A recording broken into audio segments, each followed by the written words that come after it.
আজকে আমরা দেখব গ্লোবাল ভিলেজে বিভিন্ন প্যাভিলিয়নগুলো কিভাবে সাজানো হয়েছে।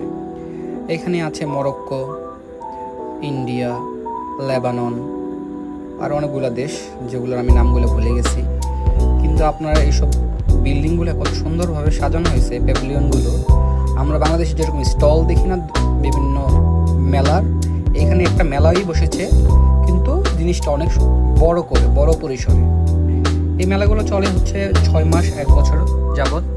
তো এখানে অনেক টাকার কাজ করা হয়েছে, এক একটা প্রায় বিল্ডিং তৈরি করা হয়েছে এক একটা প্যাভিলিয়নের জন্য, এবং কি এতগুলা জায়গা আপনি একদিনে ঘুরে শেষ করতে পারবেন না। এখানে আমি ইন্ডিয়ার প্যাভিলিয়নটা দেখেও খুব আশ্চর্য হয়েছি, কিন্তু কষ্ট পেয়েছি যে বাংলাদেশে কোনো প্যাভিলিয়ন নেই। আর মরক্কোর প্যাভিলিয়নগুলো অনেক সুন্দর, এবং আমি সব জায়গায় যাইতেও পারি নাই, এত সময় পাই নাই যে আমি সবগুলো প্যাভিলিয়নে ঢুকে সবগুলো জিনিস দেখব। কেউ যদি দুবাই ঘুরতে আসেন অবশ্যই এই মেলাতে চলে আসবেন। গ্লোবাল ভিলেজ বলা হয় কারণ এখানে বিশ্বের সকল দেশের